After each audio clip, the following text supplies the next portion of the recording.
आज का जो टॉपिक है वो राउल्ट का नियम है। ठीक है, तो राउल्ट का नियम डिस्कशन करने से पहले मैं एक बार फिर से आप लोगों को बताना चाहता हूँ कि जो द्विअंगी विलयन होता है ना, उसमें मैंने 3 टाइप बताए थे, ठोसी विलयन, गैसीय विलयन और द्रवीय विलयन। तो द्रवीय विलयन का जो टॉपिक था उसको हमने आगे बढ़ाया था।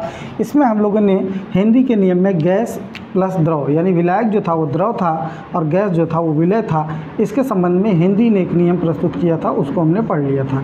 ठीक है, हेनरी का नियम। अब अगला जो हमारा टॉपिक है वो है द्रव प्लस द्रव, यानी विलय भी द्रव हो और विलायक भी द्रव हो। तो ये जो द्रव और द्रव के मध्य में जो संबंध दिया था, इन दोनों के लिए कैसे एक दूसरे में घुलेगा, इसके लिए संबंध दिया था राउल्ट ने, है ना। कौन सा संबंध दिया था? तो मात्रात्मक संबंध प्रस्तुत किया था राउल्ट ने। तो द्रव द्रव के संबंध में, ठीक है, जो नियम पढ़ा जाता है वो राउल्ट का नियम पढ़ा जाता है। कौन सा नियम पढ़ा जाता है? राउल्ट का नियम। ठीक है, तो आज का जो हमारा विषय है वो राउल्ट का नियम है। तो राउल्ट का नियम हम पढ़ने के बाद फिर हम लोग पढ़ेंगे ठोस प्लस द्रव का विलयन, जिसके लिए हम लोग पढ़ते हैं अणु संख्य गुणधर्म। क्या पढ़ेंगे? अणु संख्य गुणधर्म। ठीक है, तो अणु संख्य गुणधर्म जो होता है वो कुल 4 प्रकार का होता है। आगे मैं इसके बारे में बात करूंगा, जैसे वाष्प दाब का अपेक्षिक अवनमन, हिमांक का अवनमन, क्वथनांक का अवनमन और पराशर दाब। आज का जो सेशन है वो राउल्ट का नियम है। तो आइए समझते हैं राउल्ट का नियम। ये नियम समझने से पहले हम लोग समझ लेते हैं वाष्पशील पदार्थ और अवाष्पशील पदार्थ। ठीक है, वाष्पशील पदार्थ क्या होता है और वह अवाष्पशील पदार्थ क्या होता है। देखिए, ऐसा पदार्थ जो स्वतः ही भाप बन जाए उसको कहते हैं वाष्पशील पदार्थ। जैसे कहेंगे सर पानी, तो पानी क्या भाप बनेगा? तो बिल्कुल पानी भाप बनेगा। पानी को रख दीजिए अगर धूप में या बाहर रख दीजिए तो पानी कुछ समय बाद समाप्त हो जाएगा, क्योंकि ये क्या होता है? वाष्पशील होता है, यानी भाप बनता है। आप लोगों ने देखा होगा, अगर हाथ में जो हम सैनिटाइजर लगाते हैं तो सैनिटाइजर लगाने के बाद वो ठंडा महसूस होता है और कुछ समय बाद गायब हो जाता है। तो सैनिटाइजर भी हमारा क्या होगा? वाष्पशील पदार्थ होगा। ठीक है, इसी प्रकार से अगर पेट्रोल की बात करें तो पेट्रोल भी अगर आप बाहर रखेंगे तो देखेंगे वो तुरंत ही गायब हो जाएगा, यानी हवा के संपर्क में आकर के वो भाप बनकर उड़ जाएगा। ठीक है, तो वो वाष्पशील पदार्थ। वाष्पशील पदार्थों की एक और क्वालिटी होती है कि जब इसको हाथ में रखेंगे तो आपको ठंडा महसूस होगा। ठीक है, तो इससे पता चल जाता है कि ये पदार्थ जो है ये वाष्पशील पदार्थ है ना। दूसरा होता है अवाष्पशील पदार्थ। तो ऐसा पदार्थ जो भाप ना बने, यानी कि वो हवा से संपर्क करके रिएक्शन ना करे, ठीक है, उसको कहते हैं अवाष्पशील पदार्थ। जैसे मान लीजिए सरसों का तेल, जो सरसों का तेल है अगर इसको आप धूप में रख दीजिए, ठीक है, या गर्म कर दीजिए तो ये गायब नहीं होगा, यानी ये हवा में उड़ेगा नहीं। तो हवा में गायब नहीं होगा, इसका मतलब ये वाष्प नहीं बन रहा है। तो ऐसे पदार्थों को हम कहते हैं अवाष्पशील पदार्थ। अब ये जो वाष्पशील पदार्थ है, अवाष्पशील पदार्थ है, इसको हम पढ़ क्यों रहे हैं? क्योंकि जो द्रव और द्रव का विलयन है इसमें हमको ये जानना बहुत जरूरी है। ठीक है, देखिए जो वाष्पशील पदार्थ है ना, ये हमारा होना चाहिए हमेशा विलय, क्योंकि द्रव द्रव का अगर हम विलयन पढ़ रहे हैं तो द्रव द्रव में कहा जाता है कि जो वाष्पशील पदार्थ हो वो विलय हमेशा कैसा होना चाहिए? वाष्पशील पदार्थ होना चाहिए, मतलब जो भाप बन करके उड़ जाए। लेकिन जो विलायक हो वो दोनों हो सकता है, वाष्पशील पदार्थ यानी वाष्पशील भी हो सकता है और अवाष्पशील भी हो सकता है। वाष्पशील भी हो सकता है, ठीक है, वाष्पशील भी और अवाष्पशील भी हो सकता है। अवाष्पशील भी दोनों हो सकता है। किसके संबंध में? जो द्रव द्रव का विलय हमारा बन रहा है, इसमें द्रव हमारा जो विलय है ये वाष्पशील होना चाहिए विलय, और विलायक जो हमारा है वो वाष्पशील और अवाष्पशील दोनों हो सकता है। तभी जो होता है इसके संबंध में हम ये पढ़ सकेंगे। ठीक है, अब जो इसके संबंध में एक नियम हम पढ़ लेते हैं, डाल्टन का नियम, ताकि आगे जो राउल्ट का नियम है वो पढ़ने में हमको आसानी मिले। तो डाल्टन ने एक अपना नियम दिया था, गैसों के लिए अपना एक नियम दिया था, डाल्टन का नियम। तो डाल्टन के आंशिक दाब का एक नियम था। ठीक है, किसका नियम था? आंशिक दाब का नियम, दाब का नियम। तो आइए डाल्टन के आंशिक दाब के नियम को समझ लेते हैं और फिर आगे हम चलते हैं। देखिए, डाल्टन ने कहा अगर 2 गैसों को हम मिला दें, अगर 2 गैसों को हम मिला दें तो उन दोनों गैसों के अलग अलग दाब होंगे, यानी उनके जो कण हैं वो अलग अलग। जैसे मान लीजिए हमने ये कोई कंटेनर लिया, इसमें 2 गैसों को मिला दिया, तो गैस का मान लीजिए कुछ भी जो कण, बहुत सारे कण होंगे इसमें, कण मान लीजिए एक कण ये है, कण ये है, ये कण है, ठीक है, तो कई सारे कण होंगे। तो सारे कणों के जो दाब है वो अलग अलग होंगे। जैसे मान लीजिए इसका दाब P1 है, इसका P2 है, इसका P3। ऐसे समझिए एक कमरे में मान लीजिए कई तरह के लोग बंद हैं, ठीक है, तो उस कमरे में अगर एक दीवार है, उस दीवार पर मैं कहूँ कि भाई दाब लगाइए, तो सब लोग अपना अलग अलग दाब लगाएंगे, सबका भाई दाब अलग अलग। कोई मान लीजिए ज़्यादा मजबूत है ज़्यादा दाब लगाएगा, कोई कमज़ोर है तो कम दाब लगाएगा। लेकिन अगर मैं कहूँ बताओ दीवार पर कितना दाब लगा, तो आप यही कहेंगे ना कि सर जो कुल दाब होगा यानी जो टोटल दाब होगा उस पर जितने लोग दाब लगा रहे हैं, मान लीजिए P1 अलग दाब लगाया, P2 अलग दाब लगाया, P3 अलग दाब लगाया, तो जितने दाब लगा रहे हैं वो सब दाब के बराबर होगा, है ना। तो यानी जो कुल दाब है वो कणों के लगाए जाने वाले जो आंशिक दाब हैं उनके योग के बराबर हो सकता है, ये बात हम कह सकते हैं नहीं। तो यही बात किसने बताई थी? डाल्टन ने भी यही बात बताई थी कि किसी भी गैस का, यानी दो अलग अलग प्रकार की गैस हैं जिनके कण जो है वो अलग अलग है, यदि उनके कण दाब लगाएं, उनके कण अगर दाब लगा रहे हैं तो उनका जो कुल दाब होगा वो उन सभी कणों के आंशिक दाब के योग के बराबर होगा, ठीक है। तो अगर मैं इसको लिख दूं तो डाल्टन के नियमानुसार ये उन्होंने कहा कि जो किसी गैस में, किसी पात्र में रखे गैस जो अलग अलग हों उनका जो आंशिक दाब होता है, उनका जो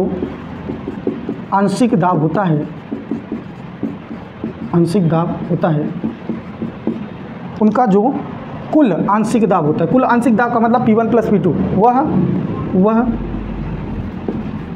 कुल दाब के बराबर होता है, ठीक है, बराबर होता।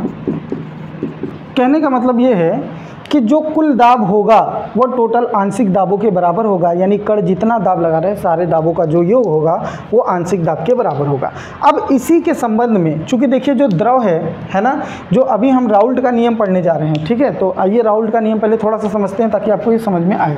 तो राउल्ट का जो नियम है वो क्या कहता है कि जो हमारा विलय विलायक है वो कैसा होना चाहिए। तो राउल्ट का जो नियम है ना, राउल्ट का नियम वह कहता है कि जो हमारा विलय और विलायक है ये दोनों कैसे होने चाहिए? वाष्पशील होने चाहिए, तभी जो होता है ये हम यहाँ पर ये जो संबंध है यानी मात्रात्मक संबंध है वो दिखा सकते हैं। तो कैसा होना चाहिए? दोनों यानी विलय भी दोनों कैसा होना चाहिए? वाष्पशील होना चाहिए, यानी भाप बनना चाहिए, वाष्पशील होना चाहिए। अभी हमने क्या पढ़ा? द्रव का जो विलयन होता है इसमें विलय कैसा होना चाहिए? वाष्पशील, और विलायक कैसा होना चाहिए? वाष्पशील तथा अवाष्पशील। लेकिन जो राउल्ट का नियम ये कहता है कि जब तक दोनों जो विलय और विलायक है वाष्पशील नहीं होंगे वहाँ पर राउल्ट का नियम काम नहीं करेगा। तो इन्होंने क्या बताया, जो राउल्ट थे इन्होंने बताया कि यदि दोनों विलय और विलायक का जो वाष्प दाब है, क्योंकि ये द्रव है, अगर ये वाष्पशील है तो भाई भाप बनेगा, और भाप बनेगा तो उसका कुछ दाब लगेगा, ठीक है। तो उन्होंने बताया कि जो वाष्प दाब होता है, वाष्प दाब जो होता है, वाष्प दाब है ना, उन गैसों के या उन द्रवों के वाष्प दाब उन द्रवों के मोल अंश के समानुपाती होता है, मोल अंश के समानुपाती होता है, समानुपाती होता है।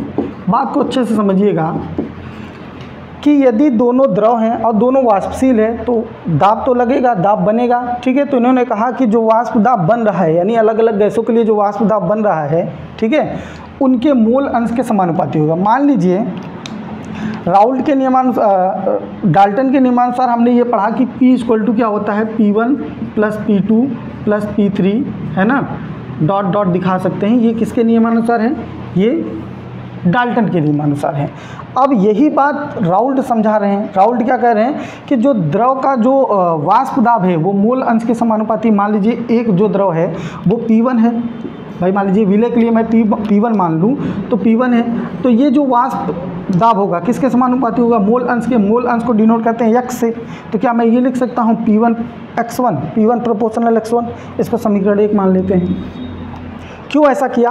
क्योंकि इन्होंने कहा कि जो वाष्प दाब होता है वो मूल अंश के समानुपाती होता है। अब ये जो विलयन होगा इसमें दो ही वाष्प दाब होगा, एक विलय का होगा और एक विलायक का होगा। तो देखिए अगर विलय का मान लीजिए P1 हुआ तो P1 x1, अगर इसको हम हटाते तो एक नियतांक वैल्यू मिलता है, तो P1 बराबर हमको मिल जाएगा P1 नॉट x1, ऐसा लिख सकते हैं हम, ठीक है। अगर ये पहले विलय के लिए, अगर विलायक के लिए बात करें तो विलायक के लिए आप ये कह सकते हैं क्या कि सर जो विलायक होगा वो P2 होगा और ये समानुपाती किसका होगा, इसके मोल अंश के, यानी विलायक के मोल अंश के, तो ये हो जाएगा X2।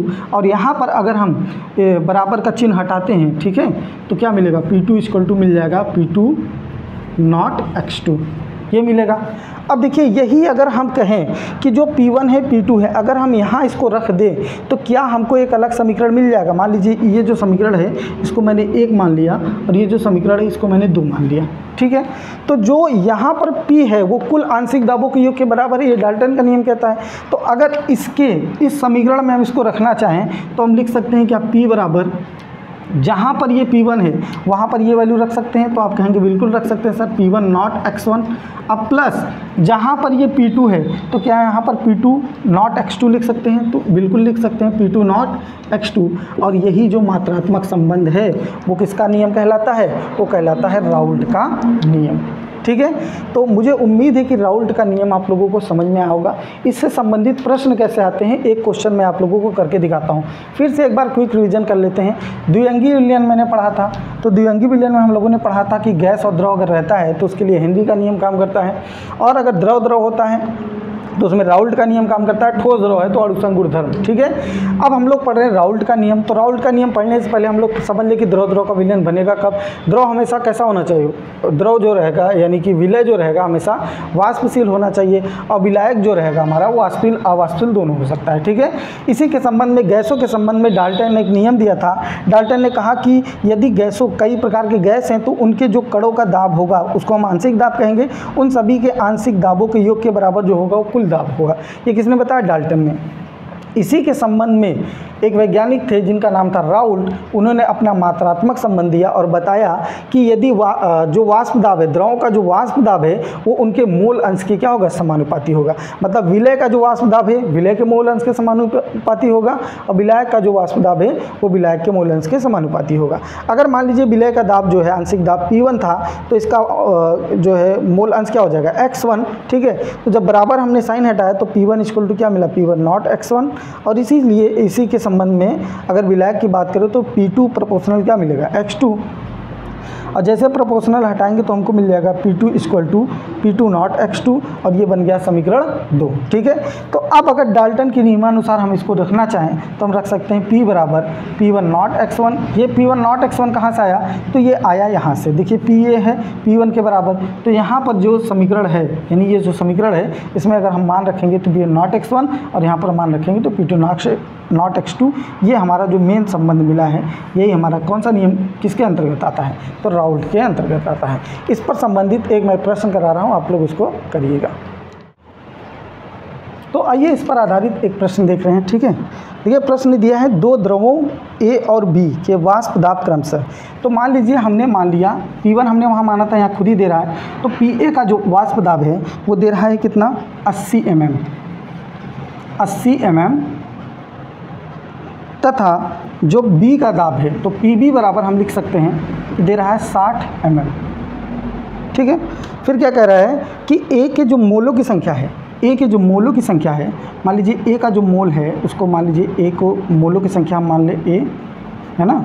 इसके जो मोलों की संख्या दे रहा है वो दे रहा है 2 मोल, और B के जो मोलों की संख्या दे रहा है वो दे रहा है कितना, सॉरी A के मोलों की संख्या 3 मोल दे रहा है, और B के जो मोलों की संख्या है वो 2 मोल दे रहा है, 2 मोल।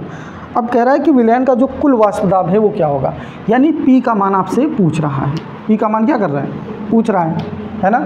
तो हम जानते हैं कि जो फार्मूला होता है P बराबर P1 plus P2 plus P3, ये आपने पढ़ा था, P1 plus P2 plus P3, ऐसा जो जितने भी गैस है, लेकिन इसमें तो 2 ही है, तो P1 प्लस P2, है ना। मान ली इसको हम डॉट डॉट डॉट करके आता रहेगा तो हम इसको लगाएंगे, ये डाल्टन के आंशिक दाब के नियम के अनुसार है। लेकिन यहाँ पर 1 नहीं दे रहा है बल्कि क्या दे रहा है, A दे रहा है, तो वही समझिए कि A ही है, इसको मैं A मान सकता हूँ, है ना। यहाँ पर A और यहाँ पर B लिख सकता हूँ। तो हमने एक फार्मूला पढ़ा था डाल्टन राउल्ट के नियमानुसार P equal to P1 not X1 और प्लस P2 नॉट X2, ये हमने पढ़ा था। अब जहाँ जहाँ एक है वहाँ वहाँ ए कर दें, और जहाँ जहाँ दो है वहाँ वहाँ बी कर दें, क्योंकि यहाँ पर जो प्रश्न दे रहा है वो ए बी करके दे रहा है। तो मैं यहाँ पर ए कर दूँ, यहाँ पर मैं ए कर दूँ, ठीक है। यहाँ पर मैं बी कर सकता हूँ और यहाँ पर भी मैं बी कर सकता हूँ। तो अब आपका ये जो समीकरण है ये मिल चुका है। अब इस पर हम जो है वो आराम से इस क्वेश्चन को लगा सकते हैं। देखिए ए जो है वो मोल अंश है, तो मोल अंश मैंने आप लोगों को बताया था जिसका मोल अंश निकालना हो, है ना, उसके मोलों की संख्या ऊपर और तथा कुल मोलों की संख्या नीचे। तो मान लीजिए इसका मोल अंश एक्स ए का निकालना है, एक्स ए का मोल अंश निकालना है, तो क्या हो जाएगा, ए के मोलों की संख्या ऊपर हो जाएगी यानी ए एन ऊपर हो जाएगा और बटा में A N plus B N यानी दोनों के मोलों की संख्या का योग। तो ए एन के मोलों की संख्या कितना दे रहा है, तो 3 दे रहा है, 3, और बी के जो मोलों की संख्या दे रहा है वो कितना दे रहा है, 2 दे रहा है। यानी हम नीचे दोनों को जोड़ेंगे तो 3 इधर जोड़ देंगे प्लस 2 इधर जोड़ देंगे, यानी टोटल आएगा 3/5 आएगा, ठीक है। अगर इसको हल करेंगे तो 6 पंजे 0.6 यानी 0.6 क्या आ गया, ये आ गया मूल प्रभाज, ठीक है, 0.6 है ना। अब आइए हम लोग देखते हैं कि जो बी का मोल अंश है वो कितना आएगा, बी का मोल अंश। तो यहाँ पर अगर एक्स बी का मोल अंश हम निकालें तो आप जानते हैं कि जो टोटल मोल होगा वो 1 मोल के बराबर होगा। चाहे तो आप ऐसे भी निकाल सकते हैं, एक्स बी बराबर ऊपर रख दीजिए 2 और नीचे 3 + 2 = 5, ठीक है। फार्मूला तो यही लगाएंगे, एक्स बी बराबर, देखिए फार्मूला पहले मैं यहाँ लिख दूँ कि एक्स बी का पूछा है तो एक्स बी एन का मान ऊपर हो जाएगा, ठीक है, और टोटल मोलों की संख्या नीचे यानी ए एन और बी एन नीचे, तो A N plus B N नीचे। अगर मोलों की संख्या आपको नहीं निकालने आता है तो पहले इसके पीछे का जो वीडियो मैंने आपको दिखाया है उसमें आप लोग ज़रूर जाकर उसको देखिएगा कैसे निकाला जाता है, क्योंकि यहाँ पर हम अगर इसको बताएंगे तो काफ़ी टाइम लगेगा, ठीक है। तो देखिए यहाँ से अगर इसका वैल्यू रखेंगे कितना है, 2 है, और यहाँ से 3 + 2 है ना, तो 2 बटा आ जाएगा 5, और इसको जब हम कट करेंगे तो 0.4 आएगा। यानी एक्स बी का जो मोल अंश है वो कितना आ गया, 0.4। अब रही बात कि जो बी ए का मान है, पी ए नॉट का मान है वो कितना है, तो पी ए नॉट का मान दे रहा है हमको कितना, 80 mm। तो आइए फार्मूले में हम क्या करते हैं, पुट कर देते हैं, ठीक है। तो फार्मूले में इसको हम रखते हैं,